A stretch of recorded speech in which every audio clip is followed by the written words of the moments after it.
ఈ రోజు కథ మొగుడా గుడ్ బై. రచించిన వారు మాజేటి సుదర్శన్ రావు గారు. ఊహించని మలుపులతో కూడిన ఒక భార్యాభర్తల కథ. ఇక కథలోకి వెళ్తే ఆ గదంతా వేడివేడి నిట్టూర్పుల ఉచ్ఛ్వాస నిశ్వాసల శ్వాసలతో ఓ యంత్రం తాలూకు ఆవిరిలా నిండిపోయింది. ఏవో కాలనాగులు గుసగుసల బుసలు కొడుతున్నట్టు అల్లిబిల్లిగా అల్లుకున్న తనువులు తనివి తీరా ముద్దుల సవ్వడితో మూలుగులు తారాస్థాయికి చేరుకున్నాయి.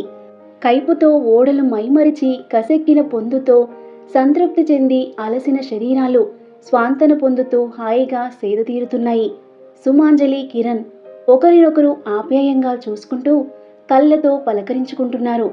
ముసిముసి నవ్వుల పన్నీరు చిలకరించుకుంటున్నారు. ఆర్ యు హ్యాపీ అన్నాడు కిరణ్ సుమాంజలి నడుం చుట్టూ చెయ్యి వేసి దగ్గరగా లాక్కుంటూ. థ్యాంక్ యూ సో మచ్ అంది సుమాంజలి కిరణ్ వక్షస్థలాన్ని నిమురుతూ. I love you Suma. I too Kiran. ఈ స్వర్గం నాకెప్పటికీ కావాలి సుమా. ఈ సుఖం నాకెప్పటికీ చేరువగా ఉండాలని కోరుకుంటున్నాను కిరణ్. ఎక్కడికైనా పారిపోదామా సుమా? ఈ నరకం నుంచి ఎక్కడికైనా పారిపోవాలని నాకు ఉంది కిరణ్. మరెందుకు ఆలస్యం? దానికి కూడా ముహూర్తాలేమైనా చూడాలా? అలా అని కాదు, కానీ మరి మనం ఎలా బ్రతకడం? నువ్వేమో అన్ఎంప్లాయివి, నేనా ఒకరి హౌస్ వైఫ్ని. ఇద్దరి దగ్గర డబ్బు లేకపోతే ఎలా కిరణ్?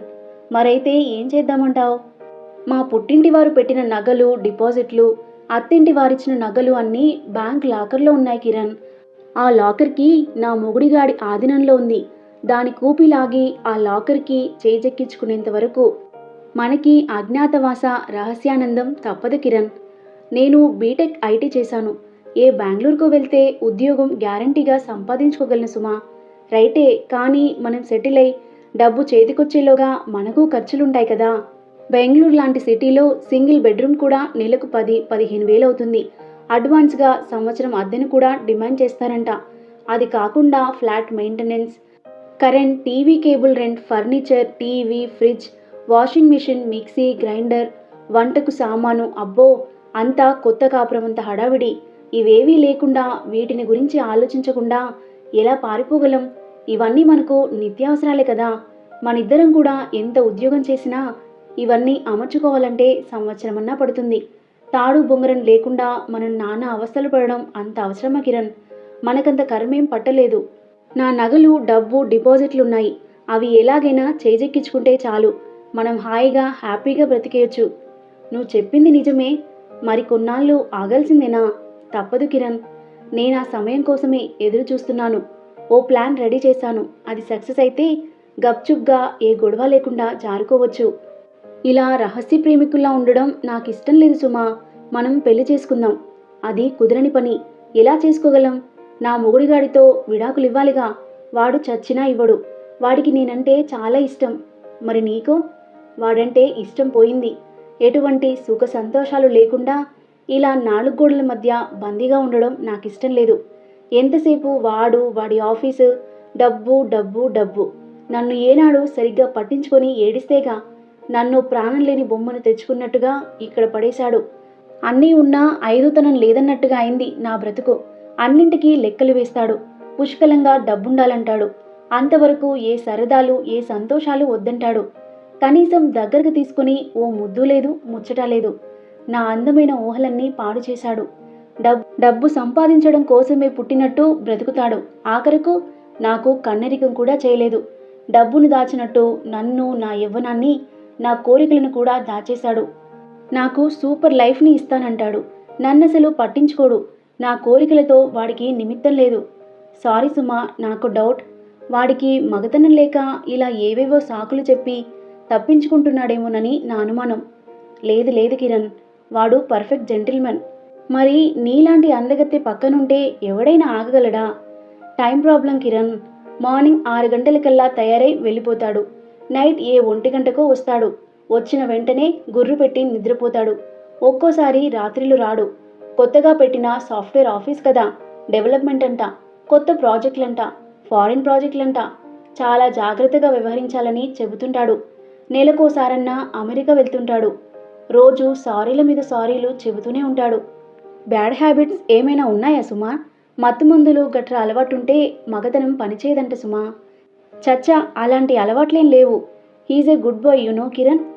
పెళ్ళై 2 ఏళ్లైనా ఇదే తంతంటే నాకు నమ్మకం కలగడం లేదు సుమా. నీకు అనుమానం రాకపోవడం ఏమిటి సుమా? Something going wrong, something is there. No something Kiran, డబ్బు పిచ్చోడంతే. ఎంతసేపు బిజినెస్ డెవలప్మెంట్ అంతే. నో నో నో, ఇంకేదో కారణం తప్పకుండా ఉండే ఉంటుంది. ఆ అసలు కారణాలేంటో తెలుసుకోవాలి. వాడికేవో సీక్రెట్స్ ఉన్నాయి, అవేంటో కనిపెట్టాలి. వాడికి ఏ సీక్రెట్స్ ఉంటే మనకెందుకు కిరణ్?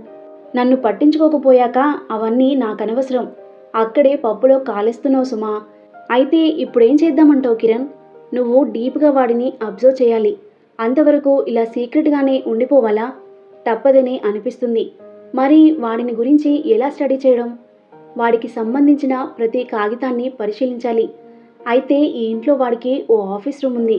అదెప్పుడూ లాక్ చేసే ఉంటుంది. అది వాడి పర్సనల్ రూమ్. ఆ రూమ్లోకి వాడు తప్ప ఎవరిని అనుమతించడు, నన్ను కూడా. అది అసలు విషయం. అందులోనే ఉంది కిటుకు కీలకం. ఆ రూమ్ను మనం తెరవగలిగితే ఏమైనా ఆధారాలు దొరకవచ్చు. అవన్నీ మనకెందుకు కిరణ్? వాడిని నేను వద్దనుకుంటున్నాను. వాడిలా చేస్తే నాకేంటి?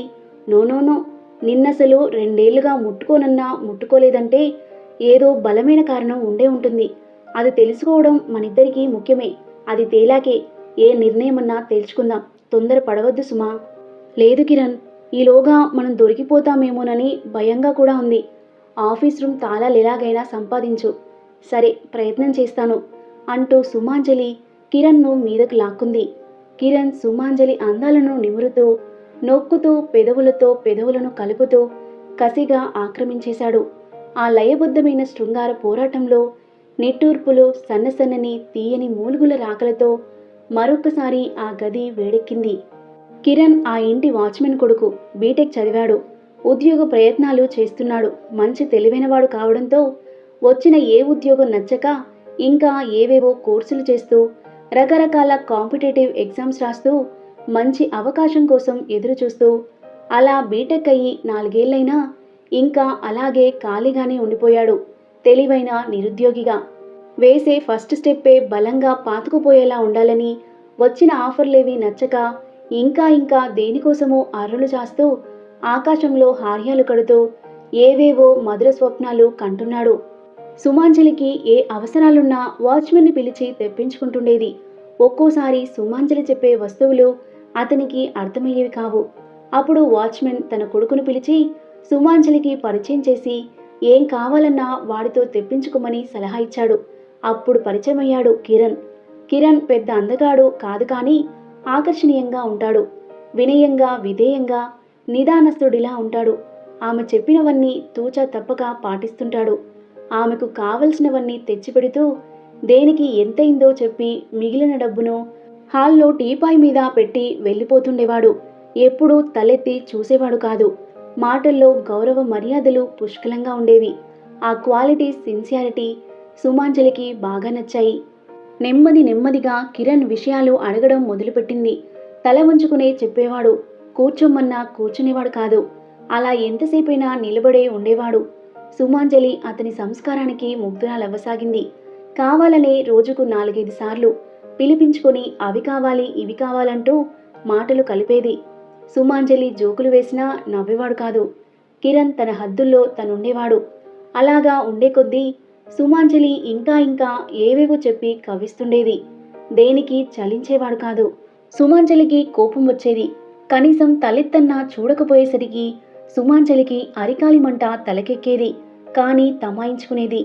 ఓ రోజు తనకేవో వాంటింగ్స్ ఉన్నాయని చెప్పి కిరణ్ను రమ్మంది. కిరణ్ వచ్చి హాల్లో నిలబడ్డాడు. పైకి రమ్మని చెప్పింది. మొహమాటం పడుతూనే పైకి వెళ్ళాడు. సుమాంజలి స్లీవ్లెస్ నైటీ వేసుకుని ఉంది. బెడ్రూమ్ బయట గుమ్మం దగ్గరే తల వంచుకొని నిలబడి ఉన్నాడు కిరణ్. చెప్పండి, ఏం తేవాలో అన్నాడు. లోపలికి రా అంది సుమాంజలి. కిరణ్ లోపలికి వెళ్ళలేదు. పర్వాలేదు, చెప్పండి అన్నాడు. లోపలకు రమ్మన్నానుగా, రా అని గదమాయించింది సుమాంజలి. కిరణ్ లోపలికి రాలేదు. సుమాంజలికి చిర్రెత్తుకు వచ్చింది. గబగబా గుమ్మం బయటకు వచ్చి, ఎంత పొగరు నీకు? లోపలికి రమ్మంటే రావా? నేనేమైనా అంటరాని దాన్నా? అంటూ చెంప మీద చెల్లుమనిపించింది సుమాంజలి. కిరణ్ నివ్వెరపోయాడు.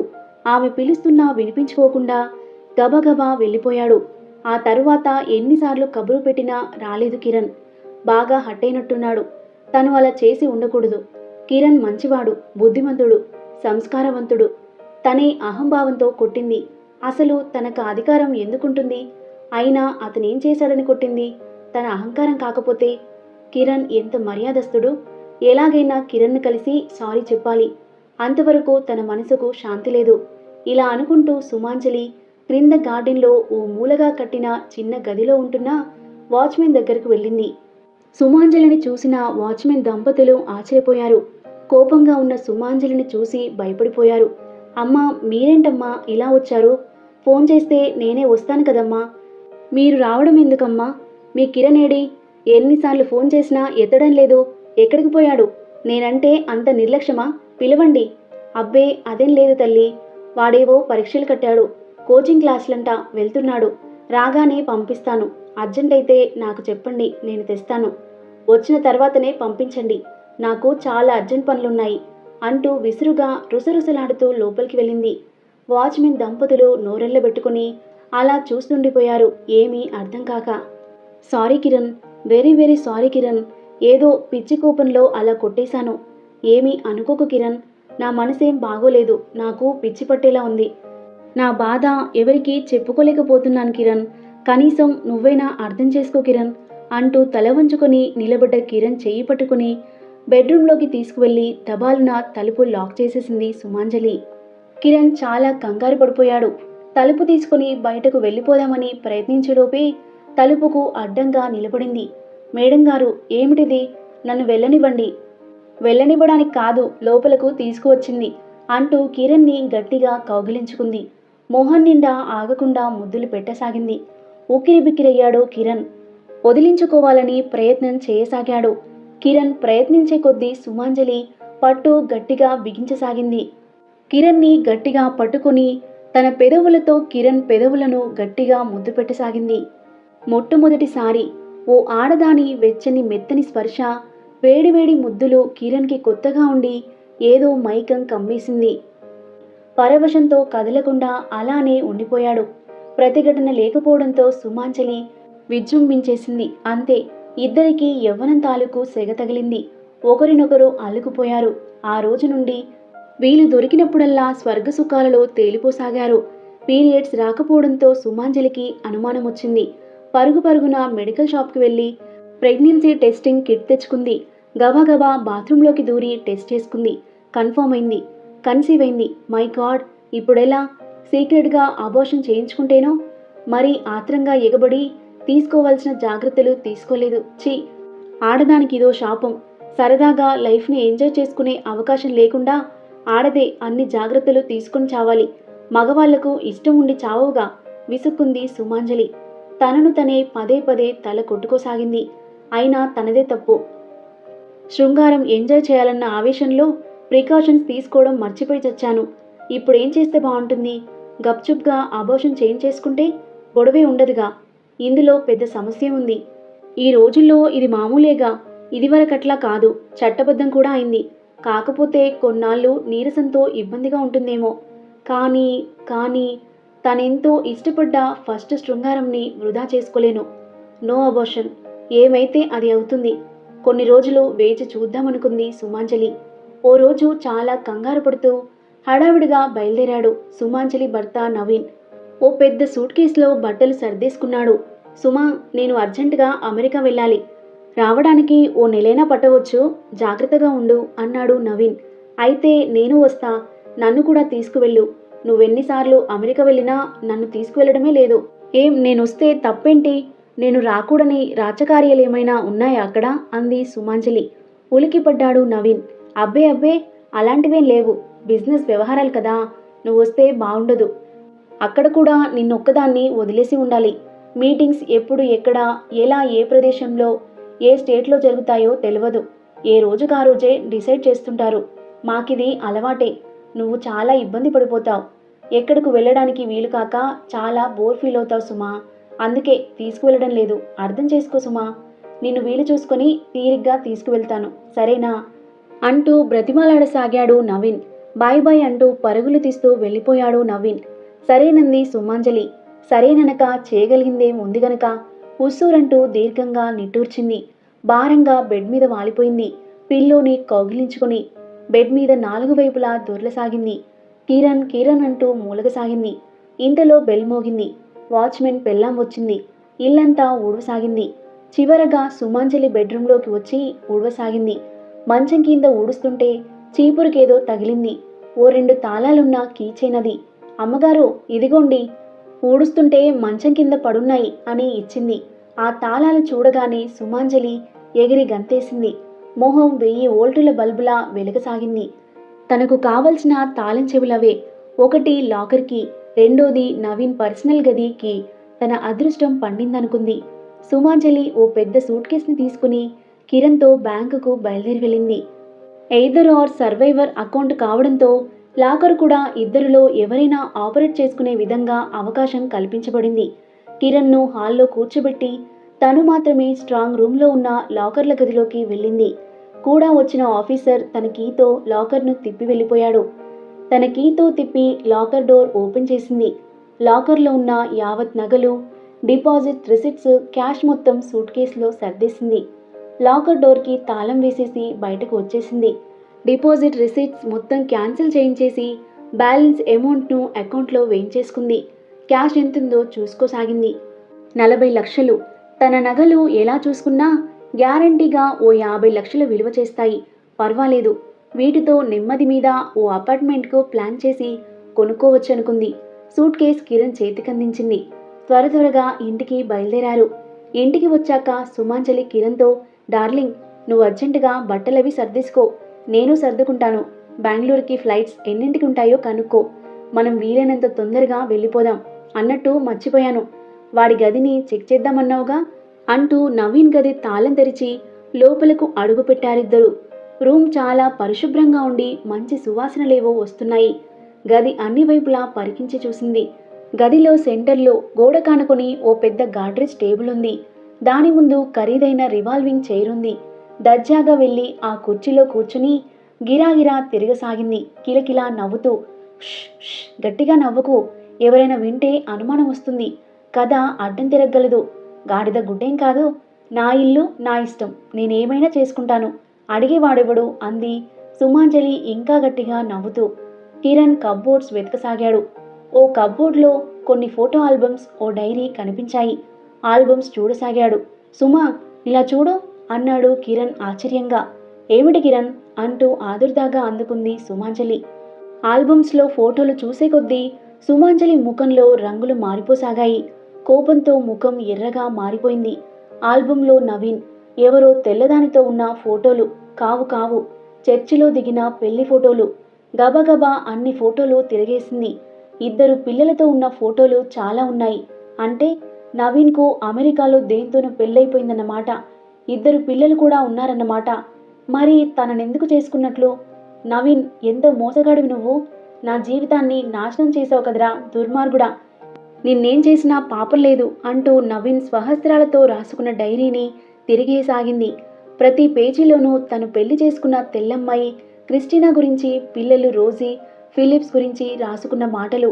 డైరీ మధ్యలో ఓ పేజీ మడతపెట్టి ఉంది. ఏమిటా అని ఆత్రంగా చదవసాగింది. సుమాంజలి కళ్ళు అగ్నిగోళాల్లా మండుతూ అక్షరాల వెంట పరుగులు తీయసాగాయి. ఈరోజు నా జీవితంలో నన్ను నేను క్షమించుకోలేని రోజు అని అండర్లైన్ చేసి ఉంది. డైరీ పైన ఉన్న తారీఖును చూసింది. ఆ డేట్ తమ మ్యారేజ్ డేట్. ఎంఎస్ చదవడానికి అమెరికా వెళ్ళిన నాకు యూనివర్సిటీలో క్రిస్టినాతో పరిచయమైంది. వాళ్ళ కుటుంబం అంతా ఇండియా అన్నా, ఇండియన్ కల్చర్ అన్నా చాలా ఇష్టం, గౌరవం కూడా. క్రిస్టినాతో నా పరిచయం రోజురోజుకు పెరిగింది. మంచి ఫ్రెండ్స్ అయ్యాం.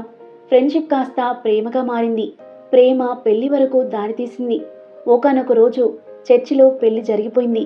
కానీ హిందూ వైవాహిక వేదమంత్ర సహితంగా వివాహం చేసుకోమని క్రిస్టినా తల్లిదండ్రులు పట్టుబట్టారు. అక్కడే భారతీయ సాంప్రదాయం ప్రకారం పెళ్లి కూడా జరిగిపోయింది. ఆనాటి నుండి క్రిస్టినా అసలు సిసలైన భారతీయ వనితగా ఉండేది. కట్టు, బొట్టు, చీర, తాళి పద్ధతులన్నీ హిందూ సాంప్రదాయంగా ఉండేవి. క్రిస్టినా చాలా మంచి ఆదర్శ భావాలున్న అమ్మాయి. ఏనాడు నాతో విభేదించేది కాదు. నా మాటే వేదంగా ఉండేది. అనతి కాలంలోనే నా మనసును ఆకాశమంత ప్రేమతో ఆక్రమించేసింది. క్రిస్టినాతో నా పెళ్ళై 6 సంవత్సరాలైంది. మా ప్రేమానురాగానికి ప్రతీకగా కూతురు రాధికా ప్రియ, కొడుకు రామసహిత్ పుట్టారు. వారికి నా తల్లిదండ్రుల పేర్లే పెట్టిన గొప్ప మనసున్న వనిత ఆఖరుకు తన పేరును కూడా కృష్ణప్రియగా మార్చేసుకుంది. నా దురదృష్టం ఏమిటంటే ఈ సంగతి నా తల్లిదండ్రులకు చెప్పుకోలేని అసహాయ స్థితి, వారినెదిరించలేని దుస్థితి. వారికి ఈ విషయం తెలిస్తే ఊపిరి ఆగిపోయేంత సున్నిత మనస్కులు. చెప్పే ధైర్యం, సాహసం నాకు లేకపోయింది. ఫలితం ఈ విషయం ఎలాగైనా చెబుదామని వచ్చిన నాకు ఆశానుపాతంగా ఓ విషయం తెలిసింది. వారి మాటను కాదరలేనన్న నమ్మకంతో ఓ పెళ్లి సంబంధం ఖాయం చేసేసుకున్నారు. కళ్ళప్పగించి నోరు మూసుకొని ఉండడం తప్ప నేనేమీ అనలేని నిస్సహాయ దౌర్భాగ్యుడినైపోయాను.